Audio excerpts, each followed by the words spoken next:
அந்த காலத்துல ஒரு ஹீரோயினை பல படங்கள்ல நடிச்ச 10 வருஷம் 20 வருஷம் ஃபீல்டுல சக்சஸ்ஃபுல்லா இருக்கிற ஒரு ஹீரோயினை எவ்வளவு பேருக்கு தெரியுமோ அதை விட 10 மடங்கு அதிகமா இப்போ சோசியல் மீடியா இன்ஃபுளுசர்ஸா இருக்கவங்க உலகத்துக்கு தெரியுதுங்க, சொசைட்டில தெரியுது.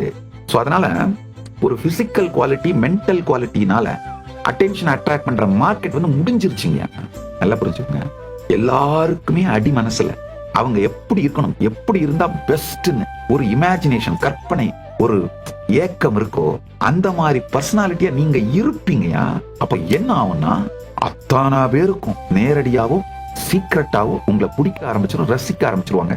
இந்த பரமசாந்த தன்மை சமாதி பழகுதலை உங்க வாழ்க்கைக்குள்ள எடுத்துட்டு வந்தீங்கன்னா முதல் விஷயம் உங்க பீயிங்க நீங்க செலிப்ரேட் பண்ணுவீங்க. உங்க ஸ்பேஸ நீங்க செலிப்ரேட் பண்ணி உங்களுக்கே உங்களுக்கு ரொம்ப பிடிக்குங்கயா. உங்க பீயிங்க செலிப்ரேட் பண்ணி உங்க ஸ்பேஸ செலிப்ரேட் பண்ணி சுத்தி நடக்கிற எல்லா கிரௌடட் ஸ்பேஸோட நெகட்டிவிட்டி அத்தனையும் வந்து உங்களுக்குள்ள கரைஞ்சாலும் பல நதிகள் வந்து விழுந்தாலும் எப்படி கடல் தன்னை செலிப்ரேட் பண்ணிட்டு இருக்கோ அதே மாதிரி நீங்க செலிப்ரேட் பண்ணிட்டு இருந்தீங்கன்னா அதுதான் ஆக்சுவலா ப்ளூ ஓஷன் மார்க்கெட்டுங்கயா. இந்த மார்க்கெட் இன்னும் யாரும் டச் பண்ணாத மார்க்கெட்டுங்கயா. எவ்வளவு பேர் டச் பண்ணாலும் எக்ஸாஸ்ட் ஆகாத மார்க்கெட்டுங்கயா. இந்த மார்க்கெட்ல காம்படிஷன் கிடையாது, சப்ளை டிமாண்ட் பிரச்சனை கிடையாது. நீங்க இன்ஃப்ளூயன்ஸ் பண்ணிட்டு போயிட்டே இருப்பீங்க.